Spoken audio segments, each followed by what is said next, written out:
Shortly after the White House's initial announcement, there had been a second shootdown by U.S. Air Force F-22s.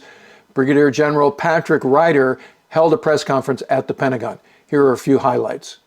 At the direction of the President of the United States, fighter aircraft assigned to U.S. Northern Command successfully took down a high-altitude airborne object off the northern coast of Alaska at 1:45 p.m. Eastern Standard Time today, within U.S. sovereign airspace over U.S. territorial water.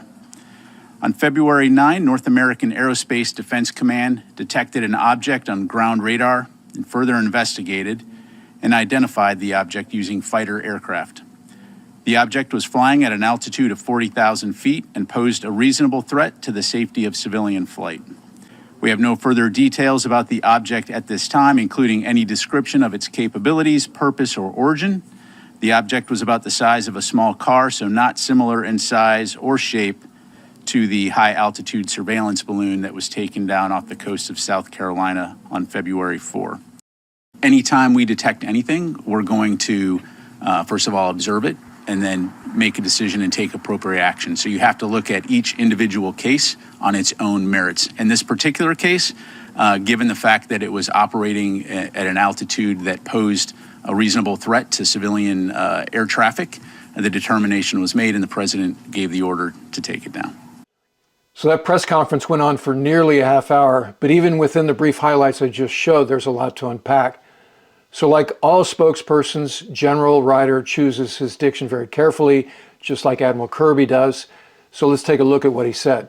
First, he says that the F-22s launched to identify the item, but then he goes on to say he has no details of the vehicle's purpose, capabilities, or origin. So that sounds more like it's unidentified. Second, he states it was flying at 40,000 feet.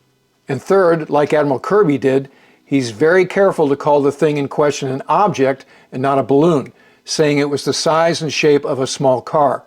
So when pressed by the Pentagon correspondents about the shoot-down matrix here versus the spy balloon a week earlier, his explanation is that the fact this one was flying at 40,000 feet versus the spy balloon's altitude of 65,000 feet made it a hazard to civilian air traffic.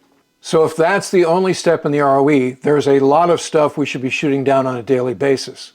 And when asked whether this decision was politically motivated, based on the criticism of how long it took the Biden administration to shoot down the Chinese spy balloon, General Ryder denied that had anything to do with it. The general spoke vaguely about what the Pentagon has learned from both of these events, and reading between the lines, it does sound like there's some merit to this issue that's emerged, labeled as a, quote, domain awareness gap, end quote. And the idea in a world of $825 billion defense budgets and satellite technology and the creation of a space force that we have a strategic blind spot is very concerning. As always, more on this situation as the information becomes available, so if you're not already a subscriber, click the button and ring the bell so you don't miss anything.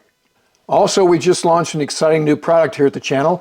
The Mooch Report is our weekly newsletter with episode highlights, behind-the-scenes looks, links about military news around the web that we like, and merch discounts. Best of all, it's free, so click the link in the episode description below and subscribe today. And in the meantime, I look forward to talking to you again very soon.